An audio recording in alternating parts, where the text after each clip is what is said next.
Where you? Oh, I should probably pull up the. Oh crap! Sorry. Okay. Hi, everybody.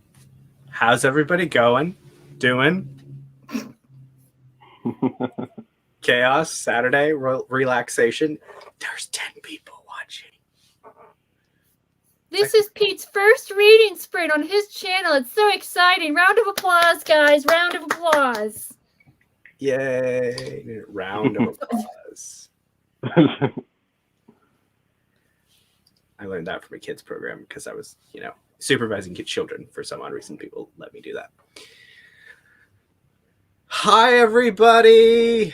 Hi, I'm Pete. This is the Ponderings of Pete. Standard intro.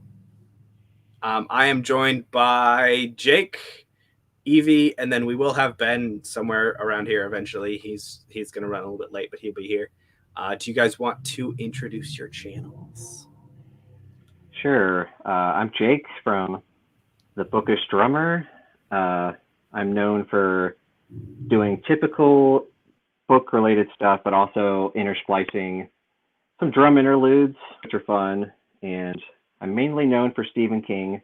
Do a lot of Stephen King content. And yeah, that's my channel. You really should officially change your name to The Bookish Drummer instead of just Bookish Drummer, because everyone calls you that anyways. So gotta add that article in there, man. Okay. Just saying. Anyways, I'm Evie. My channel is She Was Only Evie. I pretty much don't do content anymore. I just do like discussions with other people because apparently being in front of a camera by myself freaks me out nowadays. So, yay. I read a variety of things.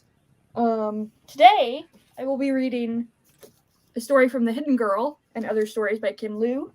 And I will be starting The Fall of Hyperion by Dan Simmons. So, yay! Sci-fi stuff. Nice.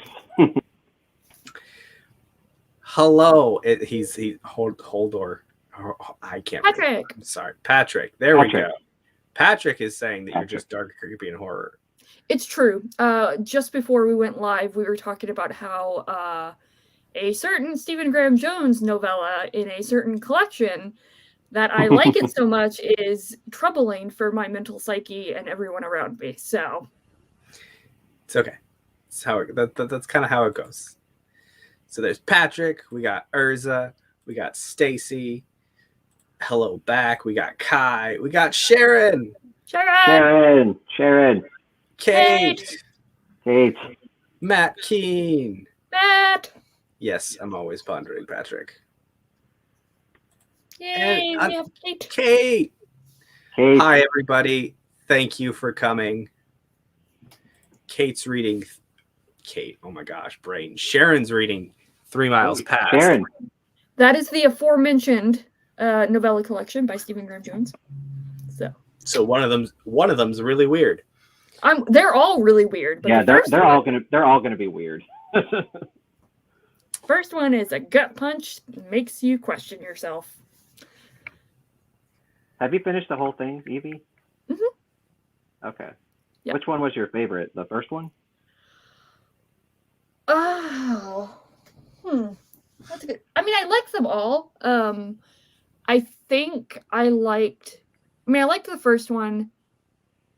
I think the first and the third were they were on equal footing. The second one was slightly lower, but I still really enjoyed it. So, again, Stephen Graham Jones could murder me himself, and I'll be like, this is the best thing ever. So he's your Lord and Savior. So it's true. Let me tell you about. Let me evangelize and prophesize about the Savior of our universe. So. Not today. What do you guys read? Let's see. Go. I'm trying to go ahead. Flea's memoir, the basis from Red Hot Chili Peppers. Nice. It's a memoir. Did that just come out, or is it? I think it's been out. It's been out for like a year or so.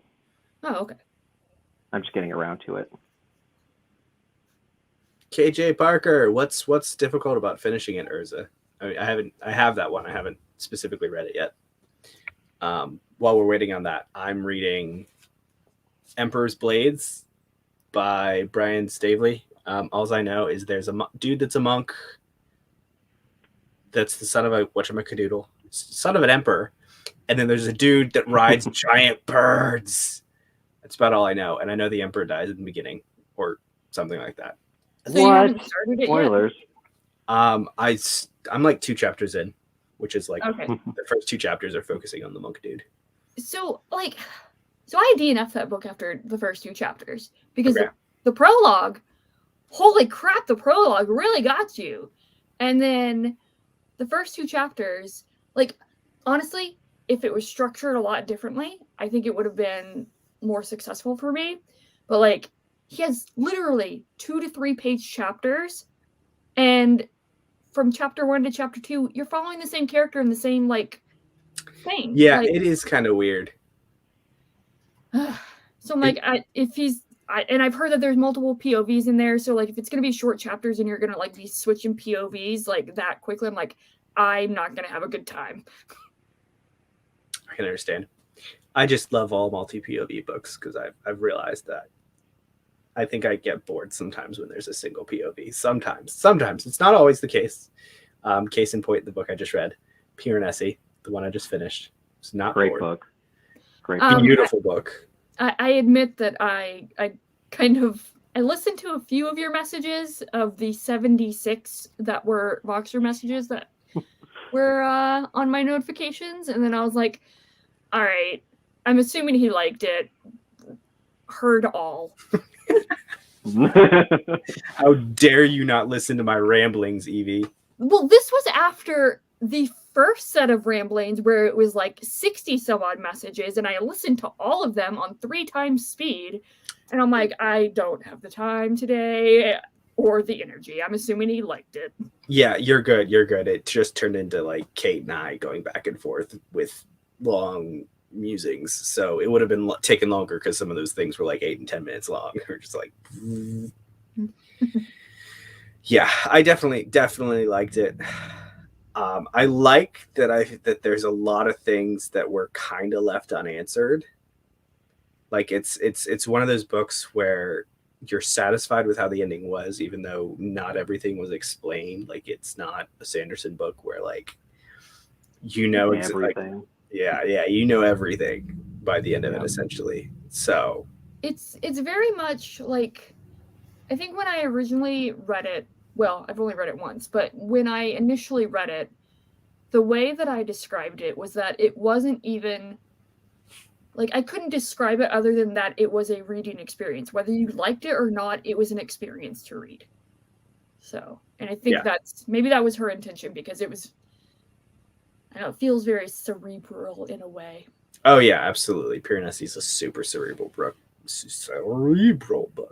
But not being pretentious at the same time. Like, I feel like a lot of people hear, oh, it's cerebral, and it's like, oh, it's pretentious. Like, not this one. So, although that could be biased because I really like it. So it's down to earth in the best way.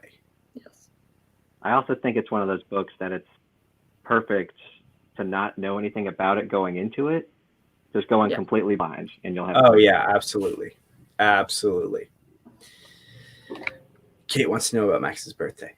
He did have a great birthday. He got 5 toys, which I'm realizing that I should have gotten him another one for 6 because it's his 6th birthday. Although Kate is sending him toys, so it'll be belated 6th and 7th toys. So, so nice. He's very spoiled. He got a lot of treats, probably way too many because the vet wants him to lose 10 pounds, and pretty sure he ate 10 pounds worth of treats. So he had a good day. So I think.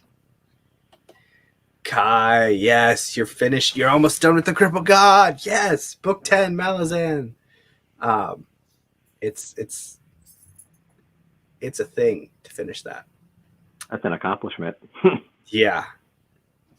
Speak of the old man, Maxie over here. Hey, buddy. Max. Come here, Maxie. Come here. There you go. Oh, there you go. Oh, there he is. What would a stream with Evie be without an appearance of Max? I know. I don't know if you heard my husband say, "Jesus, Max." I don't know, Sharon. I mean, you should try it. I don't know if you'll love it or not, but I think everyone should read it. But I mean, it's short, but like I probably could have finished it within a day. I know Hillary from Bookborn said that she finished it in like a single setting. Yeah.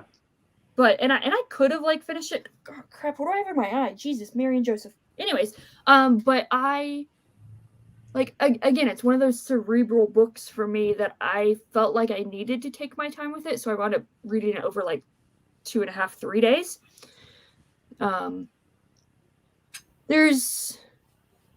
It's one of those books that you really have to trust the author and not try to figure out what's going on, like what Pete was doing at the very start. Yeah, I had to tell Pete, like, don't pay attention to every little detail. Just pay attention to what the characters are doing.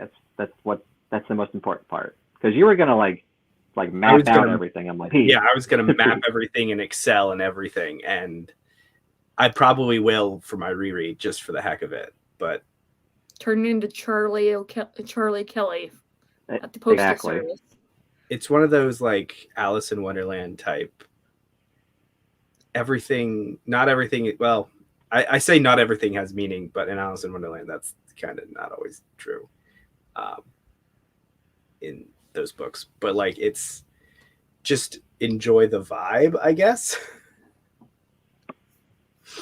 That makes it sound like it's something like, and don't get me wrong, I love the Starless Sea, but a lot of the critiques that I've heard about the Starless Sea is like, oh, it's just vibes. That makes it sound like that, and it's not. I don't think it's that. I think the Starless Sea and Piranesi, which I actually read pretty close together, I think they're very similar in, like, not necessarily narrative structure, but like the vibes, but the Starless Sea, I feel like, is more about vibes as opposed to Piranesi, which has a plot, I would say. Yeah. Piranesi has a plot, and I think Piranesi actually asks questions of the reader. Yeah. I haven't read Starless Sea, so I don't actually know if Starless Sea asks. Yeah, me neither. I have not read it. I think it asks questions of the main character, not specifically of the reader. And it's very open-ended, which I enjoy. But I know that Ola, who is actually reading the Starless Sea with, she didn't like it. She didn't like the ending. But like we were having a pretty good discussion about the book as we were like box rating each other back and forth when we were reading it. I wound up at a 5-star rating for it, and she wound up at a 3-star. And it's like, how can we have such like the same reaction or similar reactions to stuff, and then wind up at like totally different ratings? Yeah, that's just like an interesting thing. Like I guess different people just value different things different ways. That feels like a very obvious statement to say, but people are different. What? Jake, we're not carbon copies of each other? How is this? We both live in Virginia. We have to be carbon copies of each other. Because I was going to say, like, I thought you guys were the same person. It's really weird having, like, dual... I don't know where I was going with that joke. It was gonna be going in a bad direction. So I also start sentences and don't know where they're going. Yay! Maybe we're all three the same person. We're the same. That's why we're all just side characters to Ben's main character syndrome. That's why he's not here. Exactly. He has to time his entrance just right. So Kate really liked Starless Sea. Yeah, I really liked it, and actually in my like favorite novels video that I did like over the summer, it was on my favorite novels list of like pretty much of all time at that point. But the more that I've read, and like 2021, for the time void that it was, because of it's just a continuation of 2020, let's be honest. I've read a lot of really great books, and like it's now probably not even in my top 10 at this point because I've read so many great books, and comparatively, like again, I read The Starless Sea and Piranesi close to each other, but Piranesi has been the one that has been just continually at the forefront of my mind. And Starless Sea is like slowly. I really enjoyed the reading experience I had. It's still great. I still love it, but it's like kind of doesn't stay with me as long or as much. So, as Kate said, Urza, no, it's from. No. You're thinking, Urza, you're thinking of To Sleep in a Sea of Stars, which is remarkably similar in title. But Aaron Morgenstern wrote that one. I'm very excited to read The Night Circus. Hopefully, I'm supposed to read it this summer, I think. You're gonna like The Night Circus. I think it's a beautiful book. I got a special edition of it, not even having read the book. So I have like my reading copy and a special edition. I'm like, all right. I need to get a special edition because I really love that book. Like, I got the Easton Press edition, and it's signed by the author. That's beautiful. I have like one Easton Press book, and the only reason I have it is because the person that was selling it didn't know what he had. So I got it for like $15. It's great.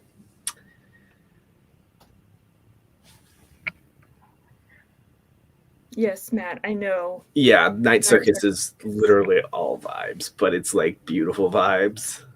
Yeah, and that's one of the things that I really liked. I don't want to say that it was a saving grace, but like I can see people not enjoying The Starless Sea, but the thing that I would hope and that I think that people recognize is Aaron Morgenstern's beautiful writing. Like, it's technically beautiful, and I know that's an oxymoron, but it is not bad writing at all.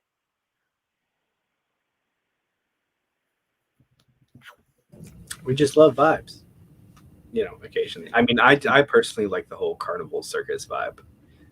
That's one of the reasons I really love Something Wicked This Way Comes by Ray Bradbury as well. Oh, like great book. Yes.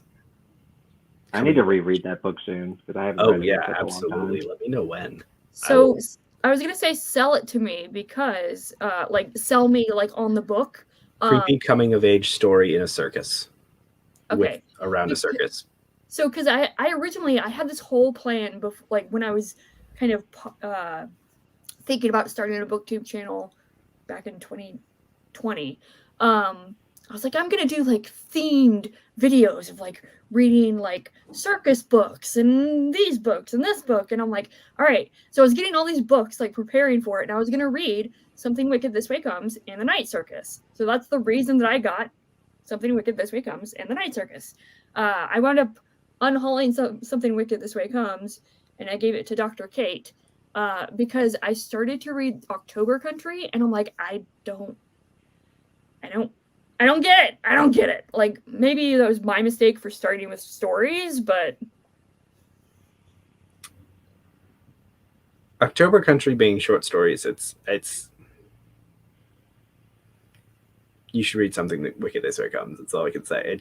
It's definitely there are similarities to some of the short stories, but they're also like, especially like that first short story in October Country with the dwarf thing.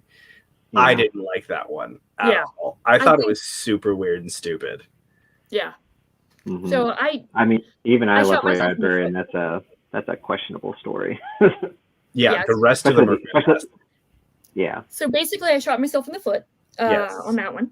Right? By reading that specific short story collection first, because that first short story. I DNF'd it. Like, I DNF'd. I read like the first two or three stories, and I'm like, I still can't stop thinking about that first story and how weird it was and how I didn't like it.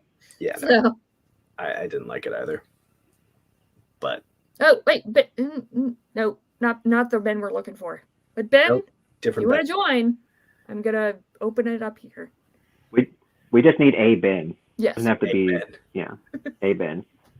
A singular Ben. Oh look, it's Abby as well. Abby, Ben, Shadia Ben, reading Daughter of the Moon Goddess. Mm. So, how about 20 minutes in? You want to start sprinting? Exactly at 20 minutes in. Sure. How long do we? I don't know how long time works. How long do we want to sprint? Top of the hour? That's a really bad Irish accent. I'm sorry to anyone that lives in Sounds Ireland. good to me. As a half Irish person, I am super offended. All right, Sorry. that's fine. Just, why would you do that? Just do a really bad Southern accent, and then it'll be fine. So Y'all. we're even. All right, now I got type and all this other jazz. Are they really surprise reading sprints, Anita, when Pete was like posting them everywhere? I don't know.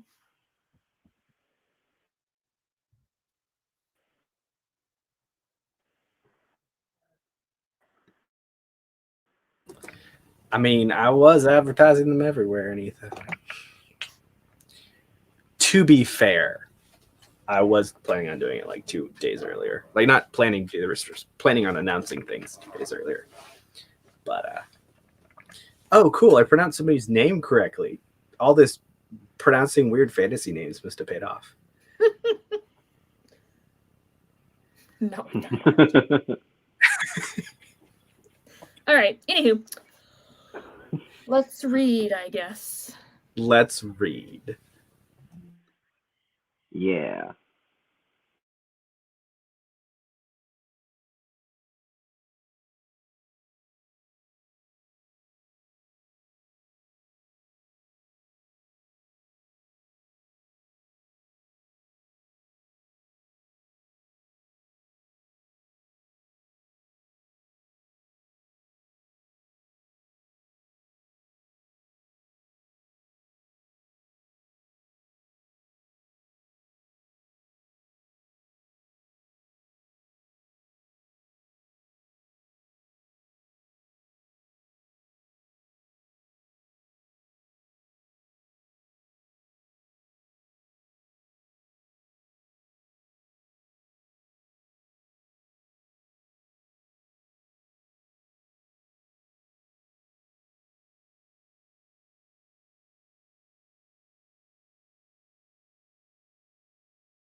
So how'd everybody do?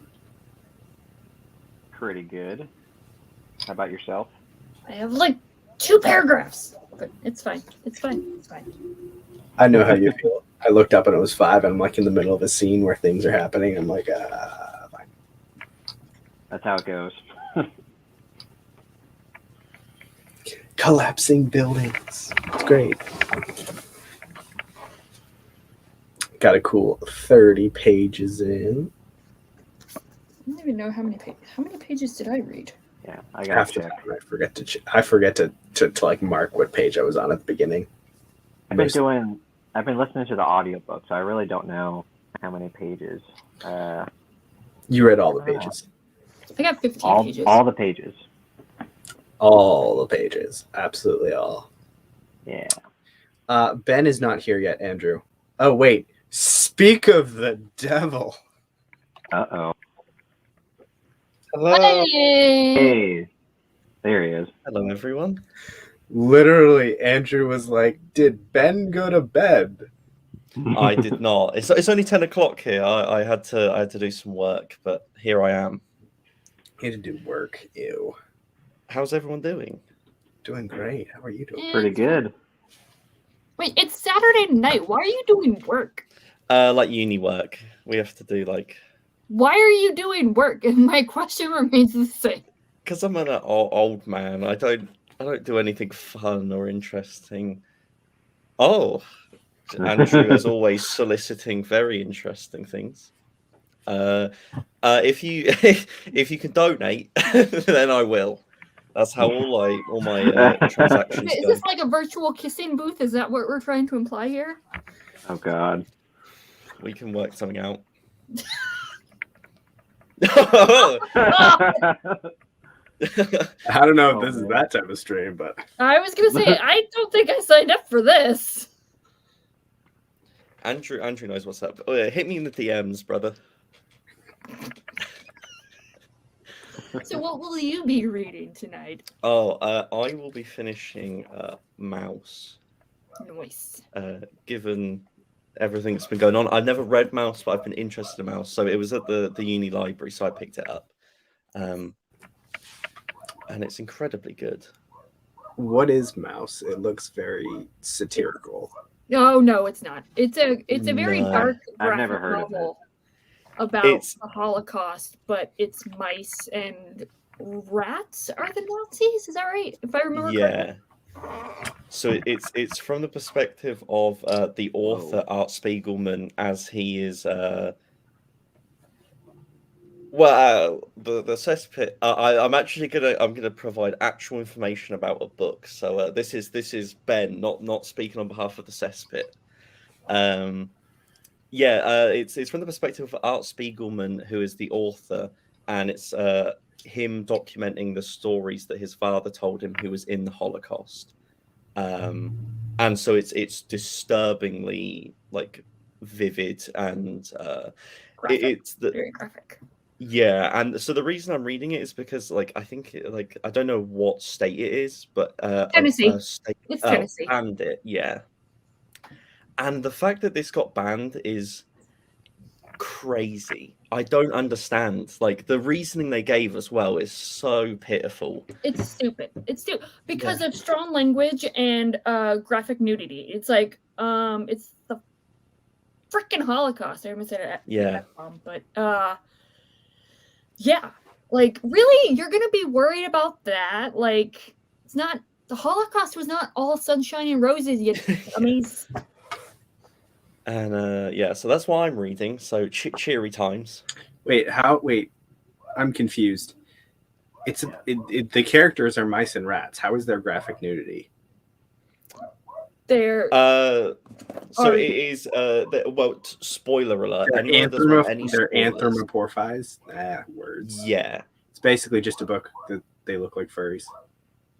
Well, here's the they literally look like mice. Okay. And so there's a scene in which, spoiler alert, anyone that doesn't want to know, his mother committed suicide. And it is her in the bathtub, and it's got her exposed breasts. and they said that that is graphic nudity. I mean, I would count that as graphic nudity. But should it be banned? I think it's like the difference between like it comes down to purely like context. Contextually, it seems weird that it would be banned, and it seems sus. Speaking of banning, ban the Russian bots. Oh, the Russian bots. Yeah. You need to do that. I kicked her out. Okay, cool. Oh wait, I think I still have to ban her though. You can just block. How do I? I think it does both. Report, put user in timeout. No, just do it from StreamYard, and you can block them from StreamYard. Oh, block user. Boom shakalaka. I'm sorry, Karina, but you're a bot. And if you're not a bot, whoopsie daisy. If you're not a bot, then you're gonna have to appeal it to something else. I would agree with this. Like, it's not. Yeah, that's not the. Well, I don't really even think. I don't recall there being a lot of sexy times in there, but that's either way. That is not the only. If Ben is telling us the truth, then the only like thingamajigger is that. Yeah. I mean, that's graphic in the sense that I would say that it's nudity also associated with extreme violence to yourself.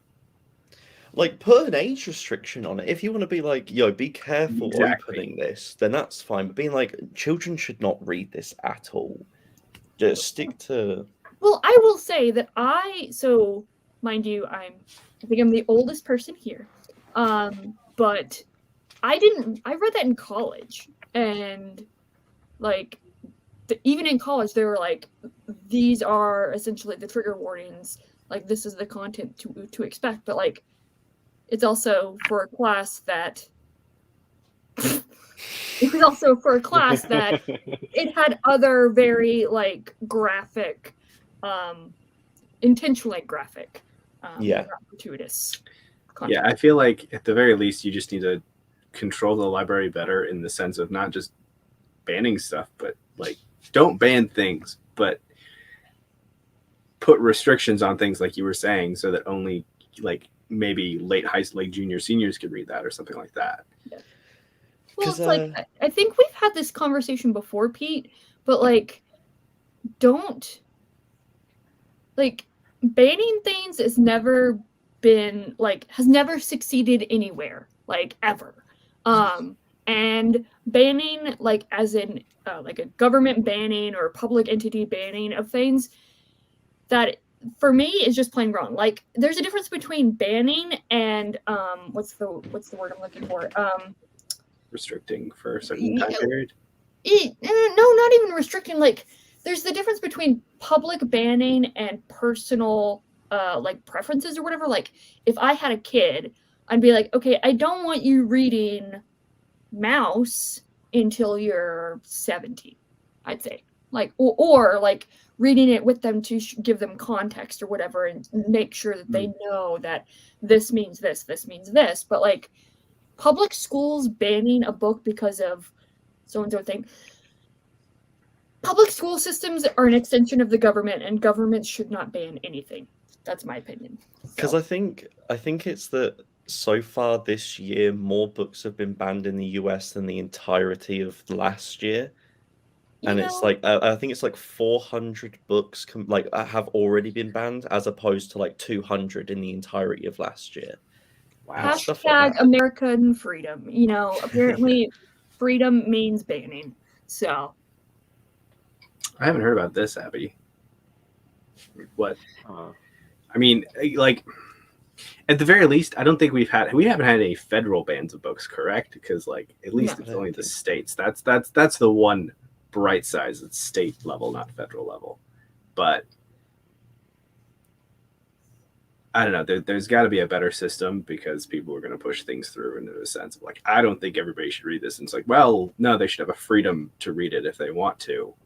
But yes, we should have systems in place to protect children's innocence. Like, we don't want a 12-year-old randomly picking up this book because it's going to shatter their psyche, probably. I mean, I don't know, a 12-year-old reading about a mother committing suicide in a bathtub. Like that's Well, I mean, not it's healthy. kind of like the gun issue in America. Like, banning guns is not going to change the fact that people are going to get access to guns. Mhm. If you have restrictions and things in place to prevent the people that should not be having guns, like the grossly violent or mentally ill, yeah, that stuff should be in place. Same thing for books. Like, if you really think a book is that bad, that's why we have the MPAA rating system. Like, Mhm. I couldn't go see an NC-17 movie when I was 13, no matter how hard I tried. So, it's not Well, that I tried to do that, but you gotta have the right friends, right?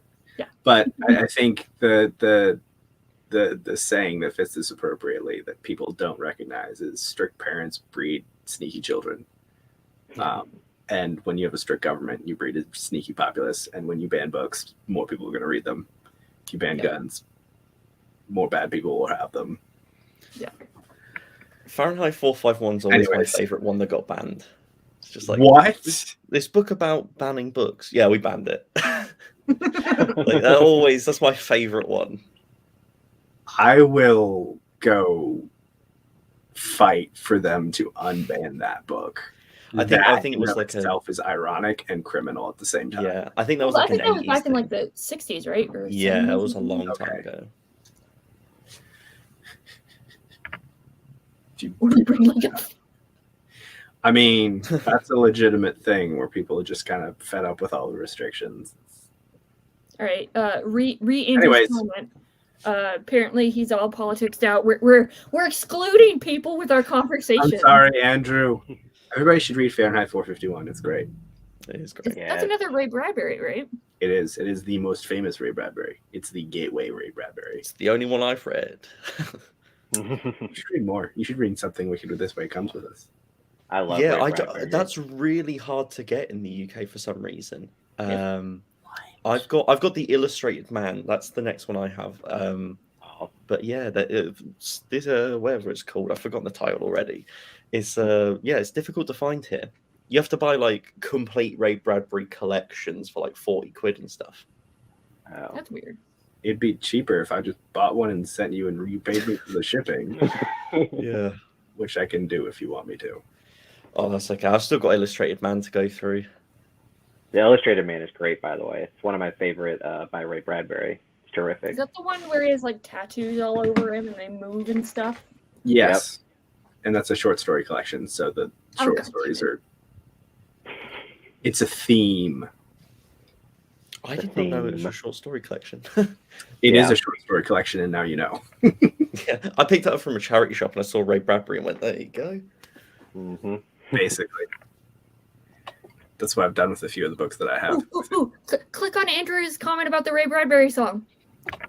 Oh, Is it F.U. Ray Bradbury? Yeah. Bradbury? Yeah. That was put in my I Discord last night. It was amazing. I love that song.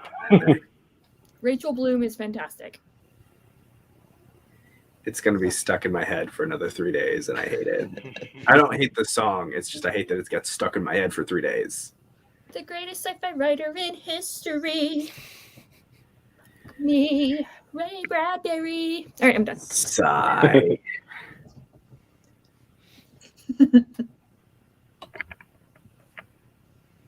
Oh, interesting. The audio's great. I mean, Something Wicked This Way Comes. It's just great. We were talking about vibes and stuff, and like Something Wicked This Way Comes is a creepy coming of age story set with a carnival there. Well, carnivals are terrifying. I hate carnivals growing up. I never been to a car. Well, You're not missing out. I don't know. It's great. I actually started writing like a creepy D&D like one-shot adventure in a carnival because I had like some ideas about some awesome, some really interesting like. I think I got stopped up when I was trying to do a Hall of Mirrors and trying to figure out how I'd run that. Because like I had some good ideas about like monsters to run with a Hall of Mirrors. I was like, ooh. I hate anything that has inherent audience interaction. Like I hate carnivals. When I went to go watch the hockey, I spent most of the time looking at the big like displays to make sure my face wasn't being plastered on it or something. Anything like that, I despise. And I used that as an answer during a uni greeting we did this week. They were like, "Would anyone like to give out an interesting fact about themselves?" And I was like, "I hate audience interaction because Which is the irony of that yeah." question. I don't think the lecturer got it, to be fair. They were like, "How come?" And I was like, please understand what I meant by this. Leave me alone. Don't ask me to expand. Let me sit down and giggle at myself. Oh, Eve. So karaoke's a no-go then, huh? Oh, despise God. karaoke. Despise karaoke. I will never do karaoke. Screw that. One of my coworkers, obviously this was pre-COVID, was trying to convince me to go to a karaoke bar, and I'm like, you'd have to get me liquored up at least before we even got there, and then continually. Hey, buddy. Absolutely. Also, yeah, Andrew, I am aware. It's like a masochistic trait of mine. It's like the video I put up yesterday. I put it up and then was like, I'm sure no one's going to take this badly, and then people have gone mental, and I realized that it was a mistake. Oh yeah, I'm gonna have, like, after this video, I have to go back and look at some of those comments on your video, because I can imagine they're probably a trip and a half. Yeah, some people. The funniest ones is where it's like, it's really, there should not be any people of like any black people. And they'll be like, written by Gandalf the Grey. There's something about that that's hilarious. Gandalf the Grey, the literal angel. It is fantastic. It's like, because all right, I don't want to get into this because it opened up a whole can of worms. But my only point with it is people, all of the comments have led back to main arguments, which are it's a British mythology or it's a British fairy tale, and you wouldn't do this with Black Panther. And my argument to the mythology thing is like, the whole point of mythologies and fairy tales are that people retell them over thousands of years. Like the fact that Tolkien, like the idea of, oh, it's Tolkien's mythology, you should stick to it. It's like mythologies change. That is the whole thing with them. They are constantly retold. And I don't understand that argument. And then the one with Black Panther, if someone has to explain why Black Panther, the idea of having a white Black Panther and having a black character in Lord of the Rings are not comparable, it's not worth replying to. So, yeah, they're grasping at invisible straws. Like, yeah. And it is Klaus's fault. It's always Klaus's fault. Always. It's all about the beards. Yeah, that's the one thing I can get behind. I'm like, where is... Right. I need the sexy beard. Yeah, can we have different style of beards for dwarven women, and just to have like, but like when they go out and see people that aren't dwarves, they actually like rough it up and purposely try to mess with them. Like that would be something I can get behind. And there's like specific like dwarven women clothing for when they interact with non-dwarves versus like interacting with dwarves. So like it's purposely a conspiracy theory to confuse the rest of the world. To the point that not even one of their own kind knows if dwarven women exist. Thank you, Gimli. Well, literally, Gimli's like, I don't even know. Like, it's hard to tell with the beards. And reading Feet of Clay has an amazing I think the Cherry in that has an amazing arc of being like a female dwarf that like is like, yeah, I want to put earrings in and wear lipstick, and all the other dwarfs are like, that is disgusting. I cannot believe you're doing this. She's just like, I just want to feel myself.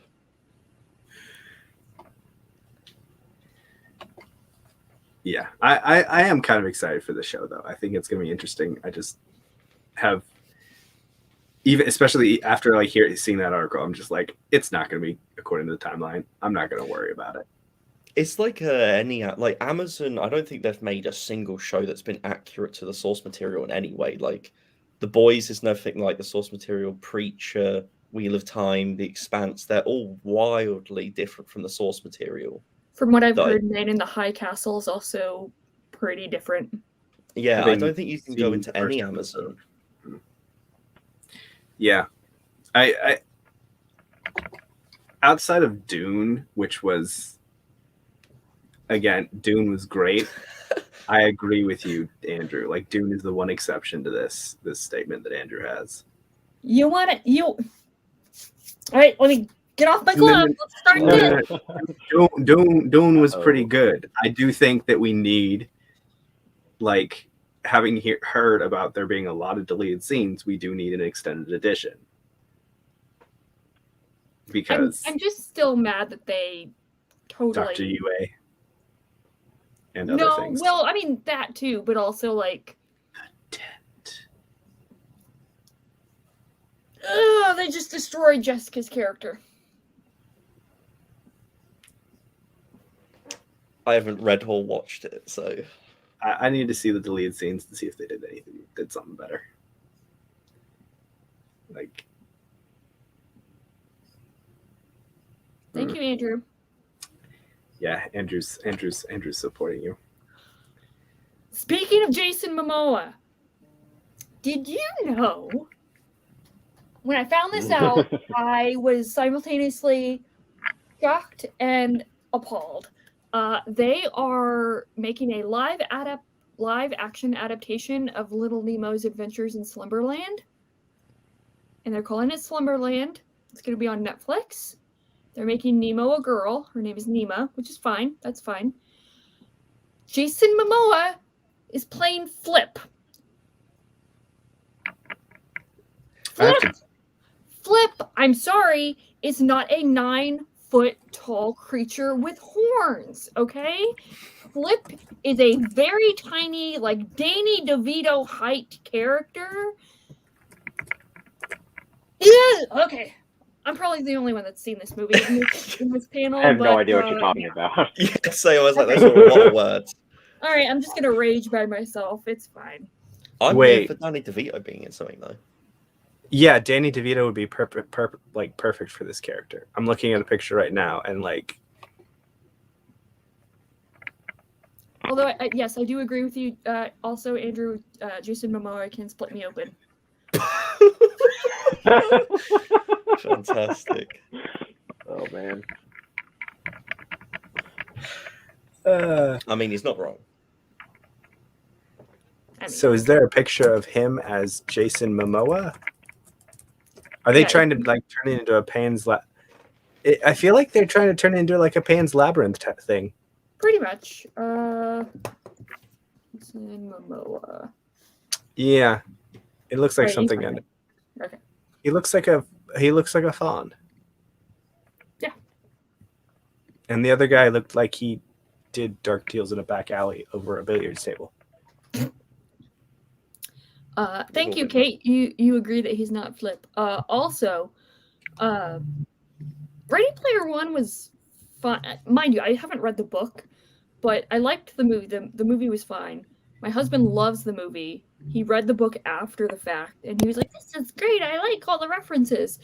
And then he read Ready Player Two, and he's like, it's just reference after reference after reference, and there's no freaking plot or story.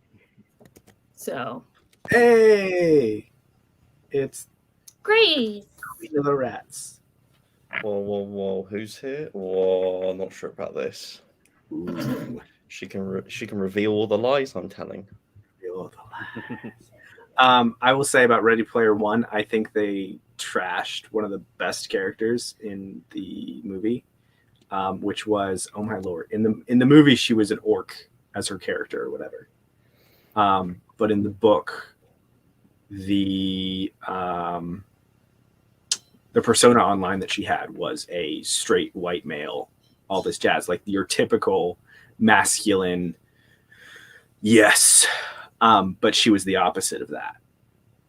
and you didn't know it. Like the whole point of her character was that she was hiding everything about herself and trying to blend in and look great for the online community and look like she had everything together. But she was literally the exact opposite of that. And by putting her as an orc and whatever else they did in the movie, like you ruin the thematics of it. Yeah. I haven't read or watched this either. It's almost like I don't read or watch a lot of things. Are you great? Yeah. Oh god. Oh god. No. To be fair, That's Yes, OnlyFans part of it. content, Andrew. That's You what- gotta. yeah, that's part of Grace's monthly fee that she pays me.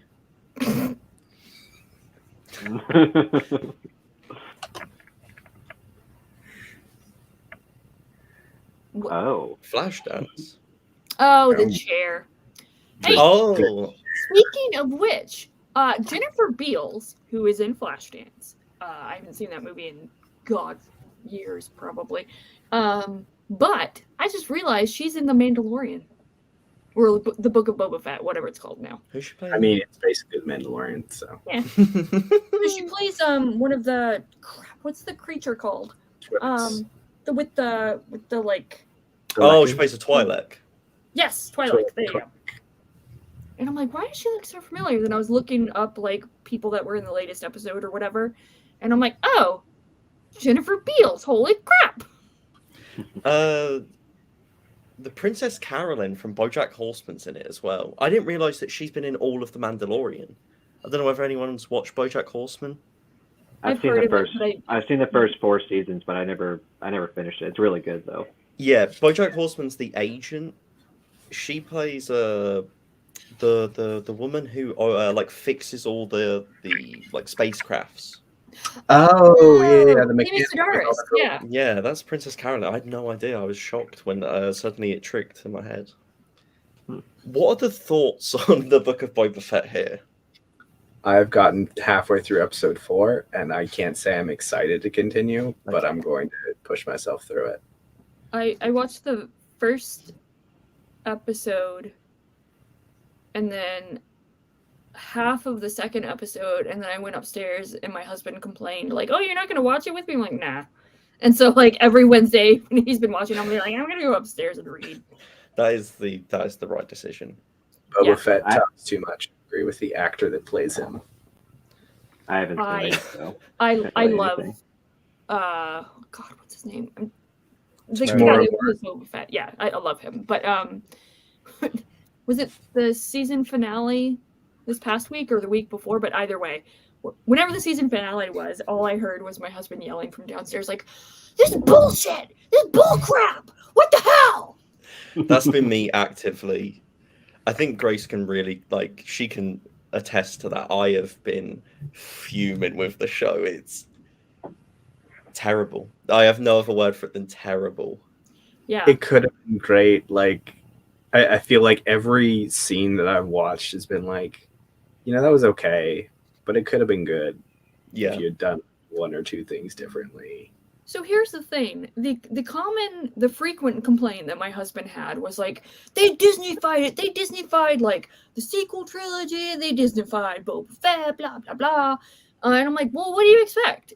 It's Disney owned now. Like, they're gonna do that.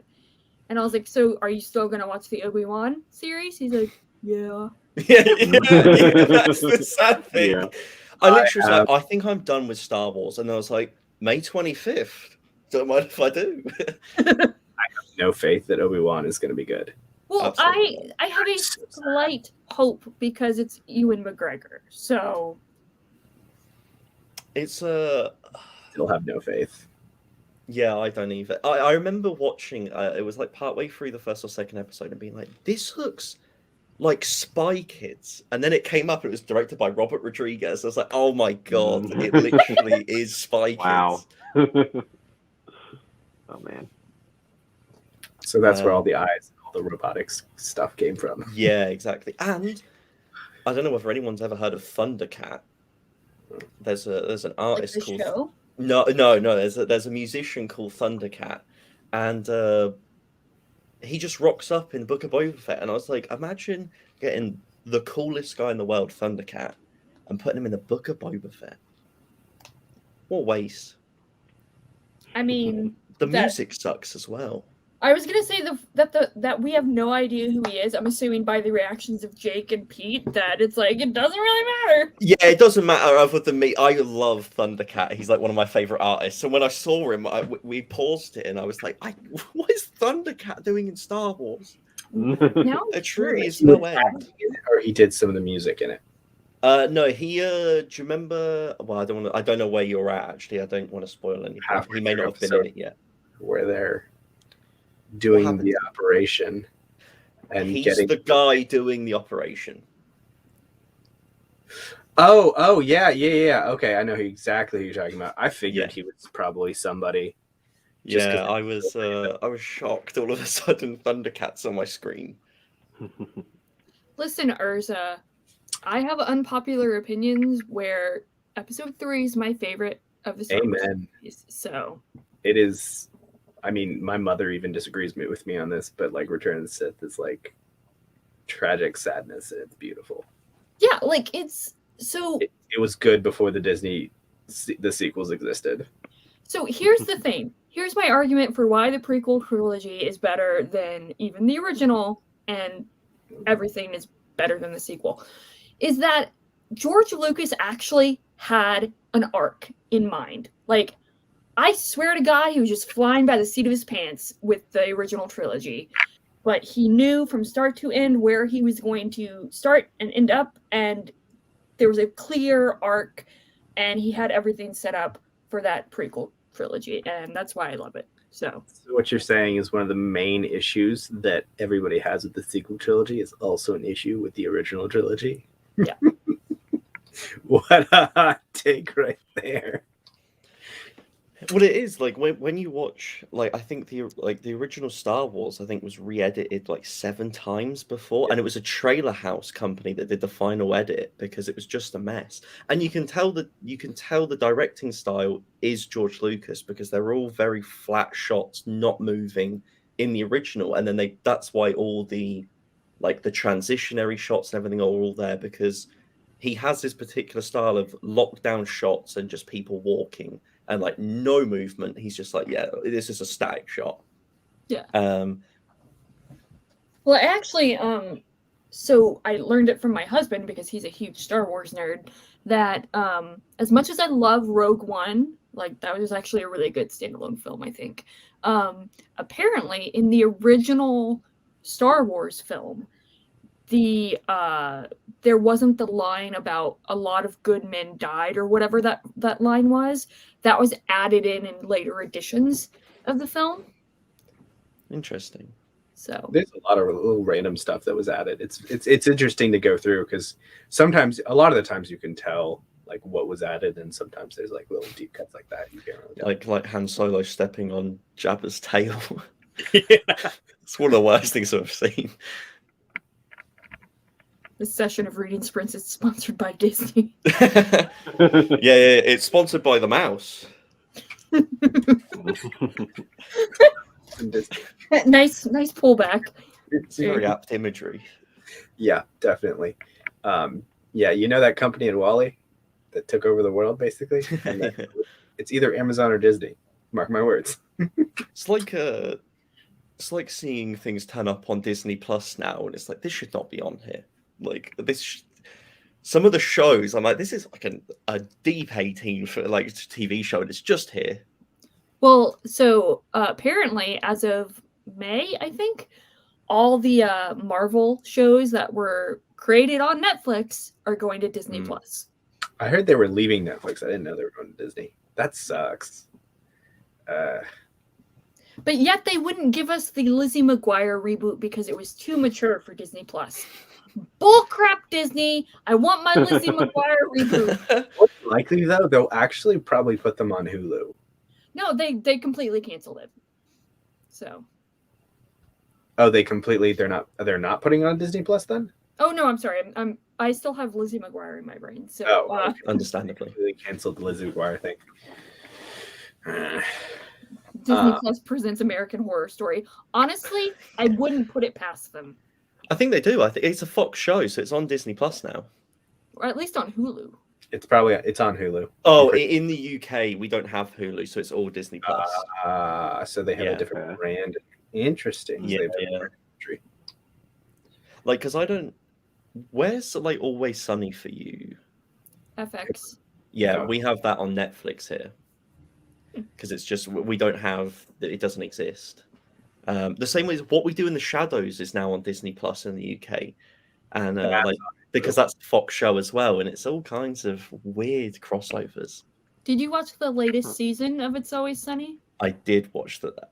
Yeah, I have watched the latest season of Always Sunny. Yeah. Did you like it? It was fantastic compared to because like I think 14 was no, which one is it? 14 was the last one. 15. Yeah, there's that one many was a seasons? bit of a. Oh yeah, there's loads. That was wow. a bit of a drop down in quality for me, but then this one brought it straight back up. Like it was back to its best of not taking a side and just making fun of everyone, which is exactly what I love. I think it was the previous, not this past season, but the season before, where it's like Dee gets chopped and she chops off her hair. Like, I thought that episode was absolutely hysterical. Yeah. Great. Also, What We Do in the Shadows is amazing. I've tried watching that show, but like I love the film so much. Yeah. Ugh. The film is amazing. Is that the vampire one? I haven't seen it. Yeah. It's like a vampire mockumentary. Nice. Because I love Matt Berry. Matt Berry's in it, and if I would recommend, if you've watched a couple of episodes of season 1 and didn't quite jive with it, season 2 is incredible. Like that's if you get the show, season 2 will just get it for you. But bye, Andrew. We're gonna read soon. I swear, Andrew. Don't leave us. So speaking of FX shows, have you seen Wilfred, the US version? No.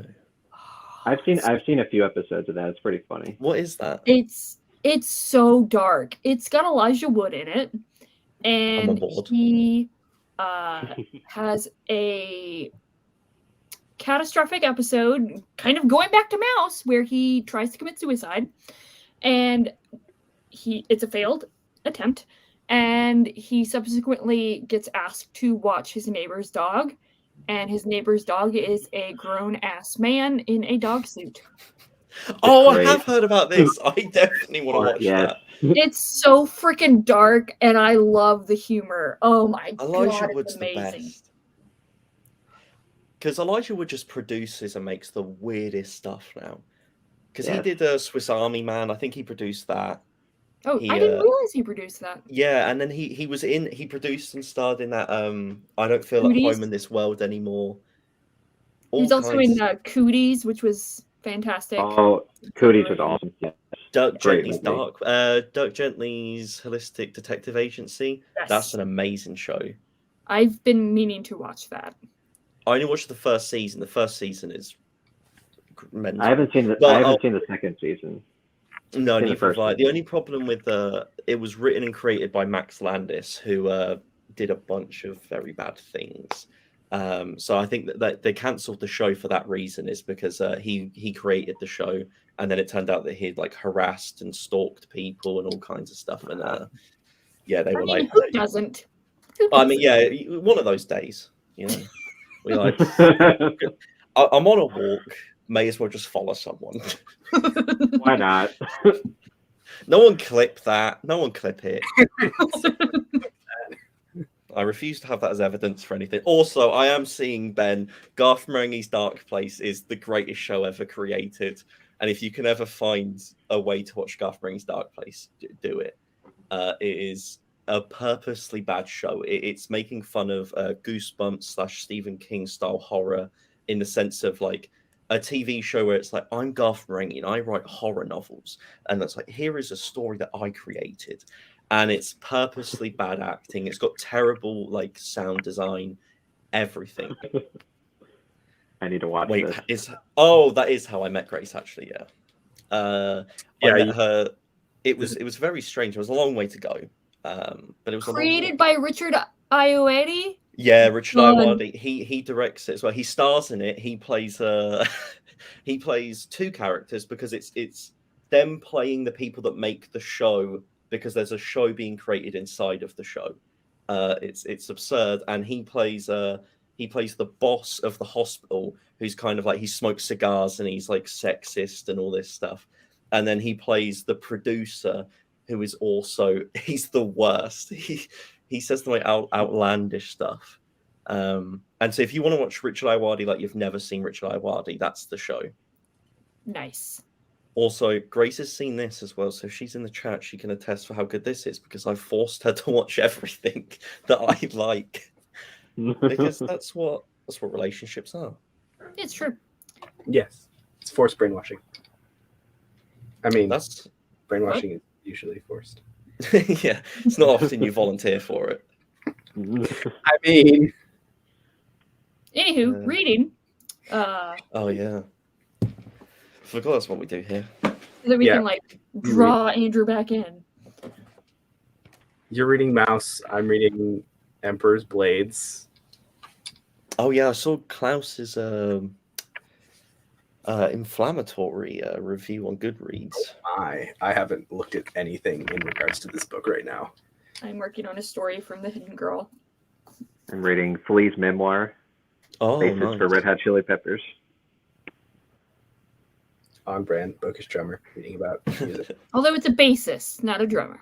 Whoa! You're cheating on the drums. I play bass.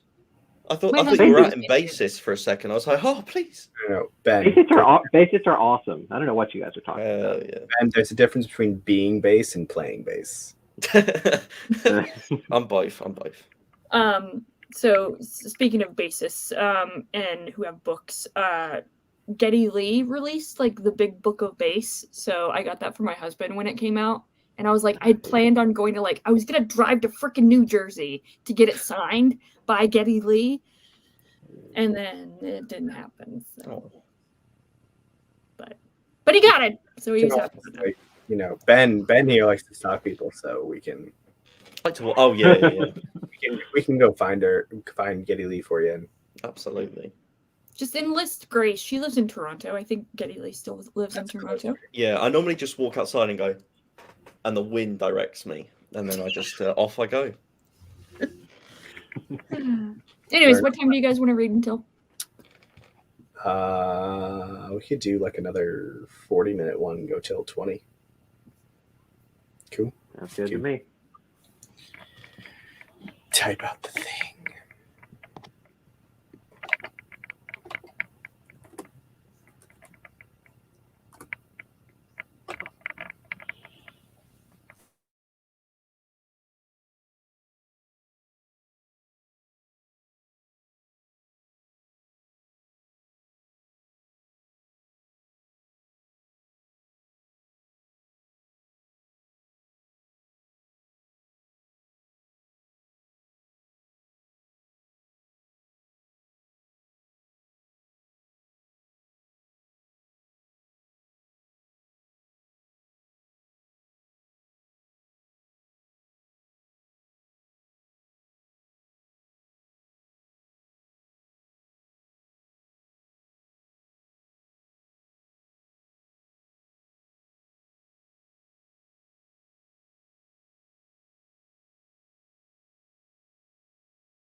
So how did everybody's reading go?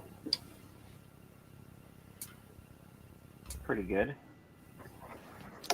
I finished Mouse. Oh wow. Nice. It was very, very, very, very good. There's a Mouse 2. Yeah, I saw that. I think they have that at the library as well. I may swap it out and get Mouse 2 out. Oh, bye, Pete. We lost Yes, Pete. you later, Pete. So I finished my story.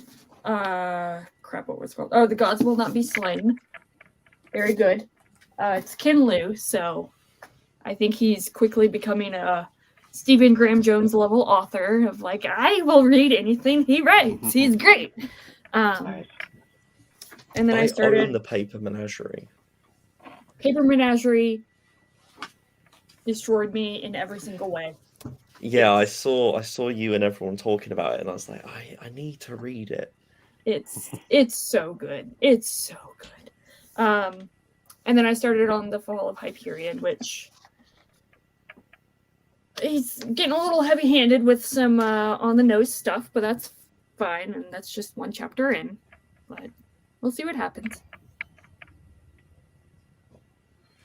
Nice. What did you start reading after Mouse, Ben? Oh, I'm now reading Frankenstein in Baghdad for uni. Are you reading Frankenstein along with it? Yeah, we're in the process of doing Frankenstein at the moment. We're studying it, and then we're doing this as like an intertext, like how we go along. And What yeah, is- this is apparently a dark comedy, which is, yeah, it's hard to see how they can make a comedy out of what's happened in Baghdad, but it'll be interesting to see. I mean, Mel Brooks made a comedy out of Frankenstein with Young Frankenstein, so... I have not watched that. I've heard a lot of good things about it. I do need to watch it. Have you seen any Mel Brooks films? I've seen Doctor Strangelove. No, that's not him. That's Stanley Kubrick. I was going to say, like, that's not Mel Brooks. Yeah, that's Stanley Kubrick. I completely forgot that. No, I don't think I have watched any Mel Brooks. Blazing films. Saddles, History of the World Blazing Part 1, Robin Hood Men in Tights, I have Spaceballs. only seen. I've seen one clip from Blazing Saddles, which is the where the white women at, which always makes me laugh. Hi! Hello, boys! Oh, what a Great. film. My What a friends, clip. they call me Jim. Oh, it's fantastic. Anyways, great movie. You should definitely watch Blazing Saddles. I'm pretty sure I watched Blazing Saddles after drinking in college. Like I was like, it's an appropriate movie to watch while inebriated. Or even better. I remember, so I first watched History of the World Part 1 was my first Mel Brooks movie. And then we watched Blazing Saddles New Year's Eve. I was a senior in high school, but we went to our friend's apartment who was in college. And a group of us just like all watched Blazing Saddles. And I just remember like it was like 1 o'clock, 2 o'clock in the morning and just cracking up when Mongo punches the horse. Great. Spaceballs is really funny too. Spaceballs is iconic. Great. I haven't seen Spaceballs either. Ben, you would love You know what? Spaceballs. I like films as well. I do like films. You gotta comb the desert! A giant comb. I ain't found shit!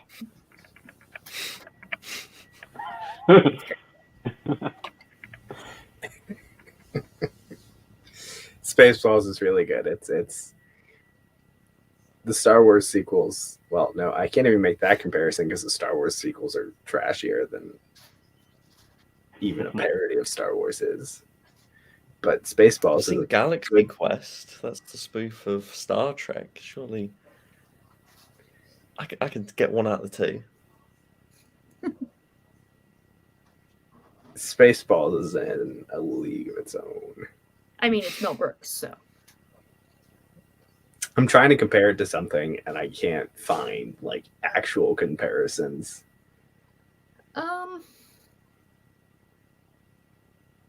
I mean, I can only compare it to other Mel Brooks movies like Young Frankenstein or Robin Hood Men in Tights. Maybe Year One. It's you a seen that? very self-aware comedy. Yeah. Like super, super self-aware.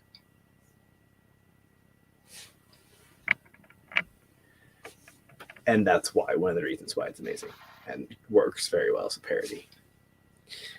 Ben, you're turning into the new Greg. Yeah, I'm fine with that. Yeah. Iconic.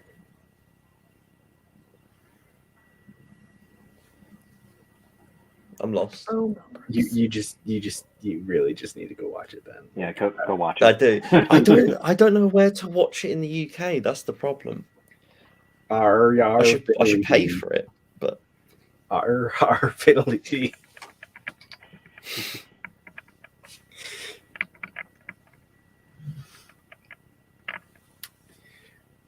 Only slightly though, less wacky than Airplane, honestly. I've seen Airplane is extremely wacky. It's slightly less wacky, but only slightly. I'm on board. I'm on board. Yeah, just go out and grab a DVD or something, or find a VHS. I'm sure it's Yeah. Spaceballs. The VHS is still around.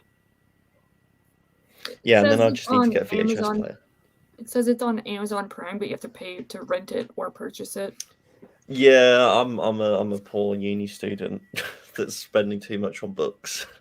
And it's Amazon. Who wants to buy anything from Amazon, anyways? Like, Also, apparently Pluto is a thing. I don't know what the Pluto app is, but Pluto. Pluto is a Oh, TV.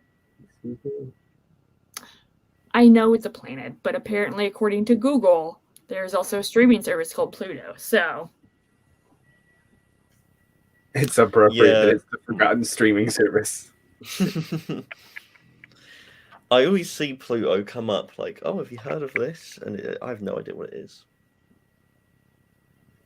Oh man, what we me and Grace are currently this will make people laugh. Me and Grace are currently watching Teen Wolf, and not the film, watching the televisual event Teen Wolf. have you seen Because, the film? I have seen the film. I have Okay. seen Teen Wolf. But Grace thought that I would enjoy how bad it is, and she's right. I absolutely adore how terrible that television program is. There is a scene where I enjoyed go it when I ahead. first watched it.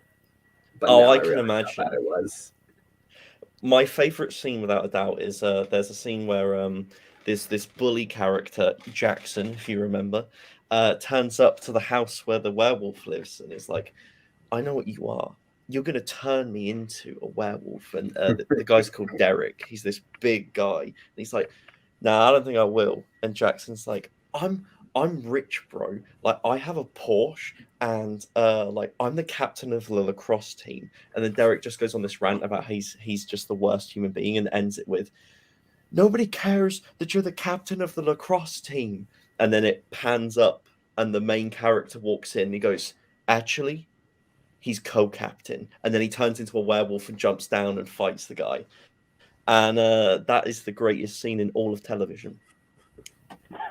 That is That it. sounds so dumb. It is the dumbest thing I've ever seen. So rather than watching classic films or anything, I'm watching Teen Wolf. I mean, Worth it. I honestly can't say much. I binged watched the entire series of the Vampire Diaries like last year and a half ago.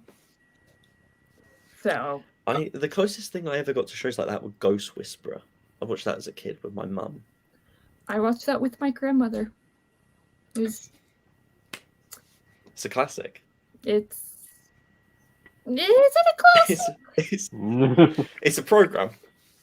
It's the same level of like CSI and I don't know what the other like show is, but like it's the same crap every single episode, but just insert thing here, and it's the same crap. Absolutely. And I'm like, yeah. Andrew, who frowns up? Like, this is, I'm not entirely sure understanding what you understand how people work. We frown down, not frown up. Is Andrew okay? Is he having a stroke? Because his messages aren't making sense. No, he was trying to say growing up. Yeah, what's Ghostwriter? I think he was talking about whatever you guys were talking about. Oh, Ghost Whisperer. Yeah. The Whisper. What's the main actor in that? I forgot her name. Jennifer Love Hewitt. Encyclopedia. Oh, yes. Jennifer Love Hewitt. I'm just sitting here reminiscing about Styles in Teen Wolf. That was Dylan O'Brien's role, right? Yeah. He's the redeeming. He is the best He's character. the only redeeming quality. Dylan O'Brien, that's where he got his start or whatever, and it's great. Now he's known for being in a Taylor Swift mini movie. Short film. Whatever they call I it. didn't even know that. Yeah, he's good in it as well. I thought it was so dumb. So pretentious. It always is. Listen, I have a love-hate relationship with Taylor Swift. Like, I like her music, but I hate her fan base, and she thinks her shit don't stink. And I'm sorry, everyone shits, and everyone's shit stinks. So, Andrew, you know who Taylor Swift is. Shut up. Oh, apparently Andrew was talking about a totally different show. Whoops. Oh, okay. Ghostwriter then? I'm I've gonna never heard Google of Ghostwriter. Ghost Rider is a movie, I think. It's about a Ghost Rider, if you couldn't tell. Well, there is a Really? ghost rider like Nicolas Cage, where he's a ghost and he's Yeah. riding a motorcycle, like the. That's an superhero amazing No, that's film. Ghost film. Rider. Yeah. Yes, agreed. No, there's a actual film called Ghost Riders. I think it's about some guy writing a book in prison. Writing a book for a guy in prison. Oh, well, there's a film starring Ewan McGregor and Pierce Brosnan, but then I saw that it's directed by Roman Polanski, so I don't think I'm going to watch it. That really puts me off. And it's a post sentencing Roman Polanski film. They're always rough. Mm. That is extremely accurate, Tom. It's a literal Ghost Rider show. It wasn't written by who you thought it was. It's just a normal show. It's just cheeky about its origins. There's a pun there. Not quite. I mean, if I had said something about chipmunks, maybe. Yeah, true. I just wanted to use the word cheeky. Can I reference the end of Mouse? I don't want to spoil anything for anyone, but I'm interested, Evie, if you remember. I didn't. Listen, I last read it, and by read it, I mean I skimmed Reddit in college, and college was a very long time ago, 15 years ago. So, It was. anyways, yes. Listen, it's a Holocaust book. I think it's okay to spoil. So, Yeah. Well, it's more like the individual character itself. It ends nowhere near as expecting it to end. Like it was almost shocking in what it does. Does anyone mind if I spoil it? I don't mind. Go for it. ahead. Go ahead. I personally don't, but Okay. wait 10 seconds. Yeah, a fair warning Spoiler to alert, anyone. people. Spoiler alert. So they don't. The main two characters, it's the retelling that you've got two perspectives. You've got the child telling, the father telling the child a story, and then the father actually being in the experience. And they don't enter Auschwitz until 2 page, literally the penultimate page, and the book ends on the child being like, "I wish I had my mother's diaries," because the dad says that he has she wrote them, and he's like, "Well, can you find them?" And the dad's like, they're not here, there's no point looking." And then it finally is revealed that he burned his wife's diaries, and that the only thing he remembers from it is that one of the sentences says that when my child grows up, I hope they're interested in this. And then it just ends with the child calling his father a murderer, and then just leaving. And that's it's such a somber note where because there's quite a thing, there's a reoccurring thing throughout the entire book that he is avoiding. His father is avoiding, and he the child is also avoiding addressing what's happening in his father's life and doesn't confront his father or anything. And then it's such a somber note where this relationship exists, but he's only talking to his father to get the story, and then that he's lost his mother and he doesn't have that relationship that his father has destroyed for him. And man, it was like, it just wasn't what I was expecting for the ending at all. Like, and it really puts into perspective that it's a Holocaust story that isn't in the Holocaust. It is them escaping the Holocaust and their journey trying to avoid it. And that in a way is its own like commentary on the idea of him avoiding what's the central point. And like, I cannot fathom that this book has been banned. I cannot fathom it. So that's my thoughts. I've had this building, so I feel like I just needed to say it quickly. Yeah, well, part 2, you know. Yeah. Gotta get the intrigue for part 2. And then, like, I mean, I'm from Tennessee, so I feel like I can say this. American education system, especially in the South, is ridiculously dumb. Like, so dumb. So, I don't get the reference. Have your porridge ready?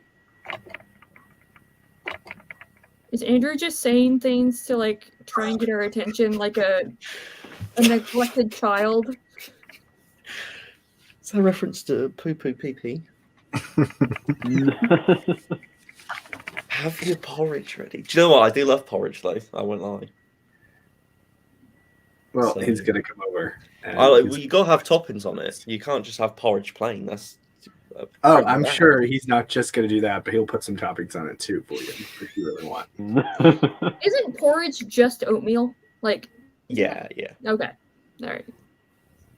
Gotta put some sugar on there, some fruit or something. Spice it up. Put some raisins, brown sugar. Not what Andrew's suggesting. Andrew has some raisins and brown sugar.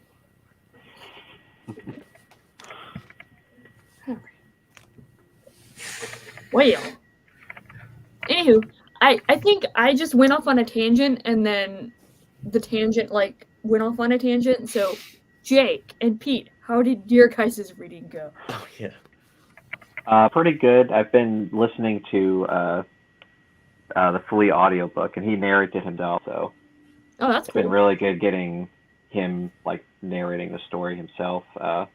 And I like it, but also it's written in a way that it's written in like vignettes. So it's like it's like 400 pages, but it's like 100 chapters. So like you're getting like little tidbits here and there, and I wish it would have just been more of like a formal memoir, but because it keeps jumping back and forth between all these different stories.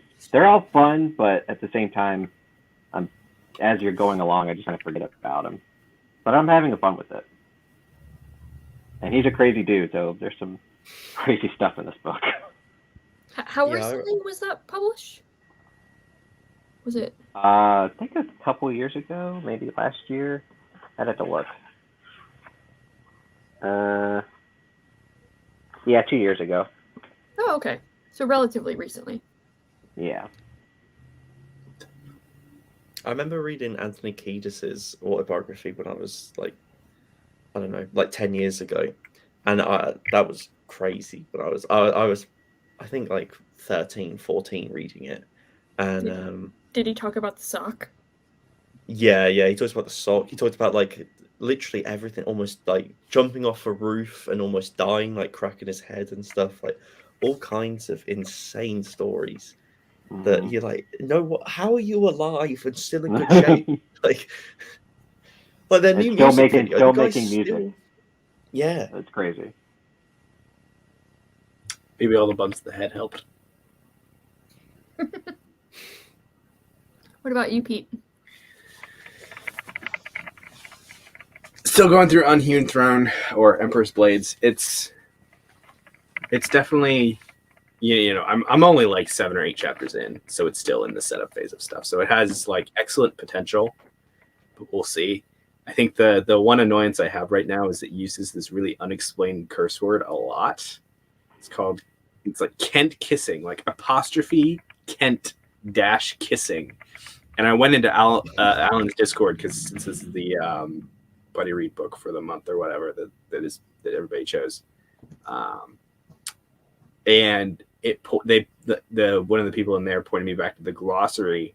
Evidently, there's the goddess of pain is like Mash Kent, so it goes there, and it's like they're basically talking. It's I think it's a dope like substitute or whatever, but like it's just they keep using it, and it's not explained, so it's frustrating. It's like if Sanderson used storms like every other line instead of how he does. Like I feel like Sanderson uses it sparingly, but like if he used storms for every other line for his characters, it would get annoying. Mm. All right, I don't regret DNF. Have they shown up? Say again? I said, are there giant birds yet in the book? Oh yes, the birds have shown up, and it's dope. It's really cool. Like there was this one epic soldier dude who like did a no touch landing or something where the giant bird, which can carry like 6 or 7 people, which is kind of like ooh, wow. that's a huge bird. Like dove down to the deck of a moving ship, and like pulled up at the last moment, and the writer like jumped off and did like a dodge roll basically out of it, and the bird kept going. So that was cool. Nice. That sounds wild. I would do it 10 out of 10. Yeah, we've all been there. Yeah, it's just like it's like the same thing as if you were skydiving and you just let go of your parachute at the last moment. I mean, we have pigeons that big. Our pigeons are massive. You'd need a few pigeons to be able to get a saddle on. Let's go, boys. It's like Santa Claus, but with pigeons. Darkness is Sethanon. Is that book 3 or book 4? I think that's book 4 of the. How long is the series? Depends. What an ambiguous answer. So it's book 4. Technically, they made him split book 1 into 2 books. There was Magicians. This is Raymond Feist, the Rift War Saga. There we go. That's the words. But there's a bunch of other series attached to it. So the Rift War Saga itself is, where is it? 4? Yeah, Darkness and Sethanon is the last one. But then there's like other books in this world that technically could be considered. Yeah, what Andrew said. It's either 3 or 4 or 32. What? It's one of those prolific writer in the same world series. I think you can consider the same thing about like the Saga of Recluse. I think that one's like 20 some books long. But I think there's also like sub-series within it, essentially. And then, so I am holding my mic because the normal mic I use, which is a lapel mic, is probably out of batteries or whatever. So it's just not working. And I got this one for my birthday, and I've been trying to find a boom and specifically a shock mount that'll fit this mic. But because this mic is large and in charge, shock mounts don't like it. So I have not bought a boom or a shock mount for it yet because of just like, why? So I'm holding it now, and it decided to work somehow.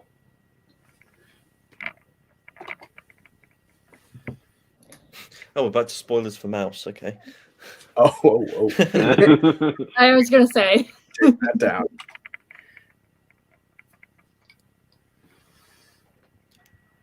So. Do you guys want to read again? Do another sprint? Wrap it up? What are you guys feeling? I'm fine for another sprint. Yeah, I'll probably do one last one. Okay. All right, let's do one last one. Do go till 20 again? So I don't have to change the banner. Okay. I'll see you guys in some time.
Let's get ready to rumble.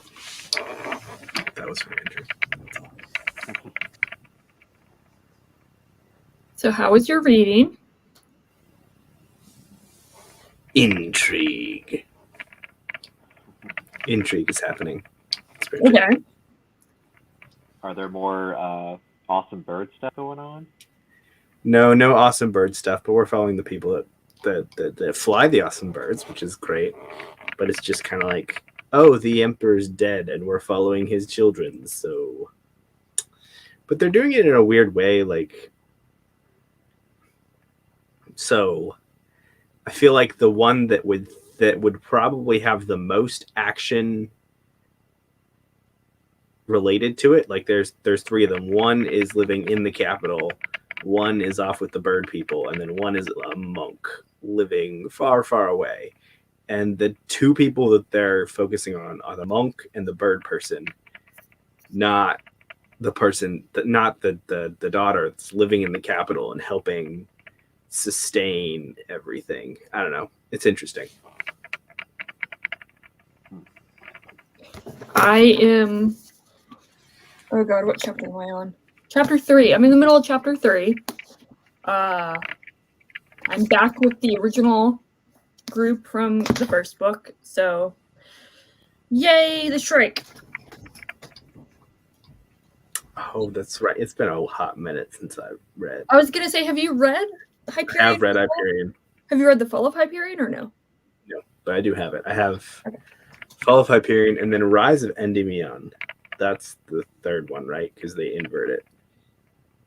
Right? I thought it was Endymion and then Rise of Endymion. I could be wrong. I thought it was It's a likely duology. Are there more than two? Yeah. books? It's So- yes and no. So technically it's 2, so it's a 4, it's the Hyperion Cantos, which is 4, Uh-huh. but they're split into 2 like duologies. So essentially the Hyperion and the Fall of Hyperion was supposed to be one book, but they split it because it's just too damn long. Okay. Really? Jake, are you typing? Because it sounds like you're typing. I'm not doing anything. Pete, are you typing? No, I it keep might hearing be. typing. Who's Is typing? it that? Maybe. Oh, that's Okay, what it is. Okay, I'm there like, we go. am I going crazy? You're not going crazy. There are 4 Hyperion books technically. Urza. Okay, interesting. There are parts you found boring. That's interesting. I'll keep an eye out for that. I mean, Confirmed it's Endymion and then the Rise of Endymion. I was wrong. Matt, I've already sent you a voice message about what I've read so far, but I marked what the voice message is up through. So, just FYI. I like Hyperion, but I think the first story was the best. It was really good, and then after that, it was okay. Am I gonna make Evie mad? Really? Yeah. You didn't like the Scholar's Tale? That one was good, but I just remember the one. What was the one after the first one? But I remember that one not being good. The Soldier's Tale, where he's fucking robot. Yeah, I didn't like that. I didn't like it initially either, and then once I read like the entire book and I'm like thinking about it more, I'm like, what the? I'm like, it kind of makes sense. Like, I get what he's going for now. So yeah, it's still weird. I still think it was super disturbing, and I didn't like that one. I did like the one with the fawn dude. The poet. The poet, yeah, that one was. I like that one. Suitably dark. The first one was just very good because it was like an apostolary style, and it was Dan Simmons writing horror, which I mean, of course, I love horror, so I thought it was really good. So. Which one was it? It's gonna bother me. first one was The first one was Priest's the Tale. church, the priest's tale. Yeah. Yeah. The weird church and everything that was Yeah, definitely very disturbing. I like that one the most. I can see that. I liked it wasn't my favorite story, but I did appreciate, I should say, the detective's tale.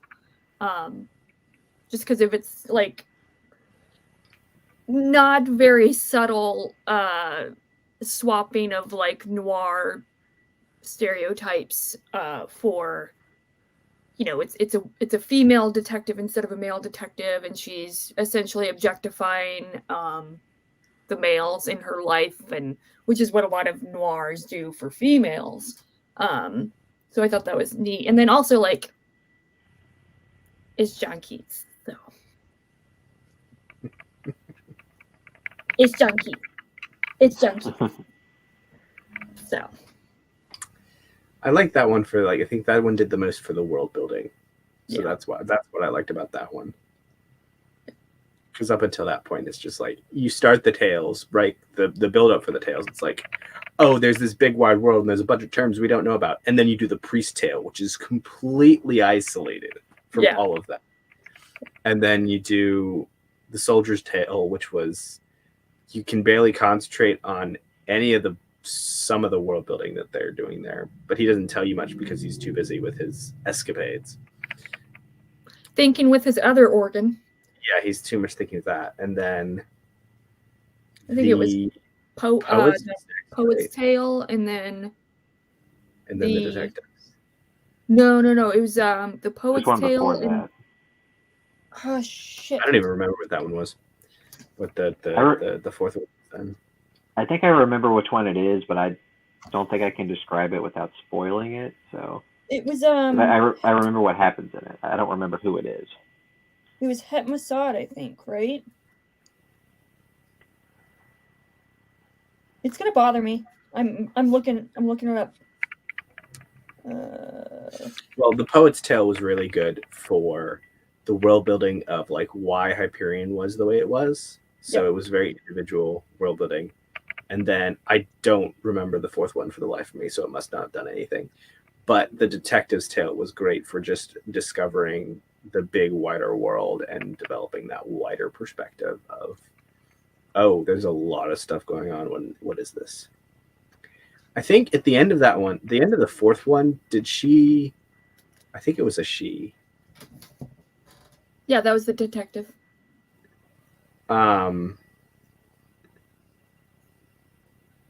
Oh wait, it was priest, soldier, poet, scholar, detective, consul. I don't remember the scholar or the consul stories. The scholar was the guy with his daughter. Yeah. Without spoiling anything. I really liked that one. Yeah. That was an emotional gut punch where I feel like most people lost it and started crying. Yeah, it was like what Matt says, like the different genres was very refreshing throughout this book. Yeah. Agreed. I think that all just like goes away because this is one of those books where it's like the first book has a certain structure, and then like afterwards you can't have that certain structure for the rest of the series because it's a one book thing. Mm-hmm. Yeah, I actually think it was Matt that told me that allegedly the second book is more like inspired by and structured like the Divine Comedy or the Aeneid and stuff like that. I wouldn't be able to recognize either of those because I haven't read Divine Comedy. I read the Aeneid back in the day.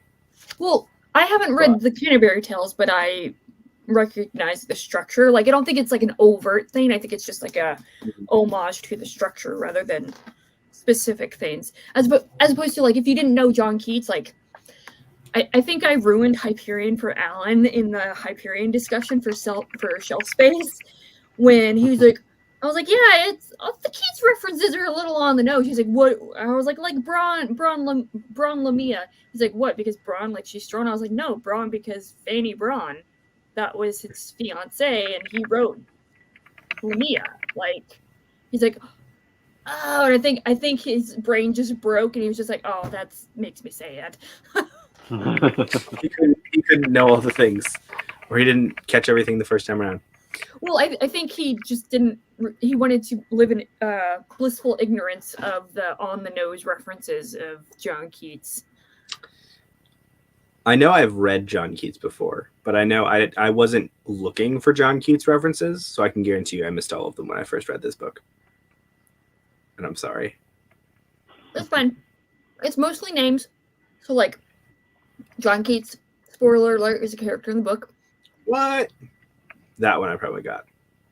Well, but I don't remember the character, though. Again, spoiler alert for people in the chat. Wait, his name was literally Johnny Keats. It was in the Detective's Tale with Bron Lamia. Names are the hardest thing for me to remember in books and everything like that. He was the Cybrid. So there was that. Bron Lamia. Actually, I think that was just it. I mean, they make references to like Hyperion and Endymion, like the poems, but they're a lot more overt this time with Joseph Severn and Lee Hunt. So, cool. How's your book going, Jake? Pretty good. I'm pretty far into it now. I'm almost done. Not perfect, like I said, but I'm having fun with it. And I forgot to say that our first sprint, the chapter that I read, was particularly crazy because it's him like when he's like, I don't know, 16 or 17, and he goes to a hooker and almost gets stabbed and almost robbed, and crazy times, like I said. So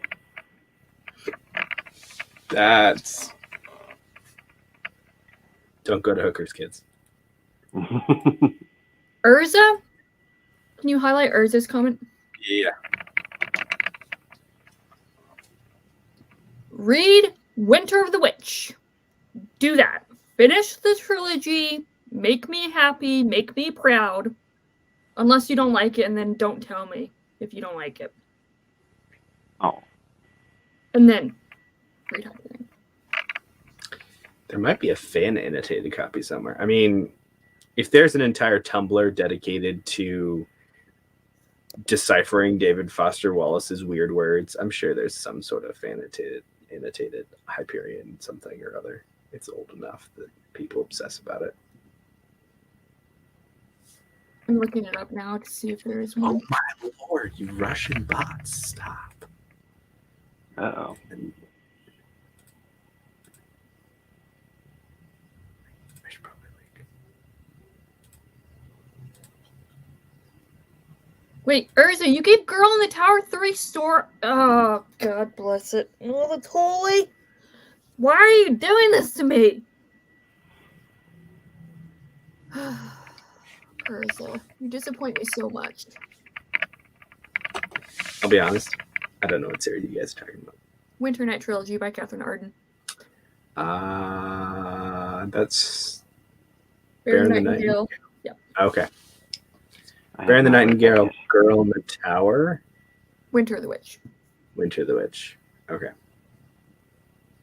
Makes sense now. Now all the things that have been buzzing around you, the tubes in the Discord about these specific books, I'm like, oh, these are connected now. Well, that's why I tried, like, on the live show discussions, I put, like, the name of the book, the name of the series, and then, like, discussion or whatever. Be like, just in case people don't know, they know that if you're going to click on this, it's part of a series. Yeah, definitely. You don't want them to click on it and be like, oh, this is a standalone, right? I want to know about the standalone. Anywho, I'm pretty hungry. My stomach has been growling, so and I haven't had dinner yet. Yes, it's about other time than to wrap these freaking milk duds. But Reading sprints brought to you by Milk Duds. Nice. So I'm probably gonna drop. it's I think it's probably about time to end it up. Anyways, we've gone through 3.5 hours. That's long enough, right? Yeah, right. Yay for 5. popping your reading sprint cherry, hosting whatever. Part of me kind of wants to do a 24-hour sprint at one point, but I don't know when that'll happen. StreamYard does cap you at a certain hour, so you might have to do it in chunks. Okay. Just saying. I have done. I think it's 10 hours actually, because I did a 7.5 hour reading sprint one time. Okay. Yeah, 10 hours seems reasonable. So yeah. Okay. Interesting. Maybe I'll do that when I decide to rearrange, because that rearranging books takes a while sometimes. So it might be a nice break. Cool. Thank you for coming, guys. Yeah, thanks for asking me to join. Thanks for having me. No problem. And thank you for Ben for showing up late and leaving early, douchebag. Ben. Overly douchey Ben. Not really. Yeah, we love you, Ben. You are loved. All right. So thank you everybody for coming. Thank you for just get three friends and do 6 hours a channel. Yeah, there you go. I mean, that would work. I mean, I could do just 3 6-hour sprints too, to be selfish for my watch time, but that also would work as well. Yeah. Thank you for coming, guys. And everybody have a great night. Get some food, get some rest. Both of those are super important.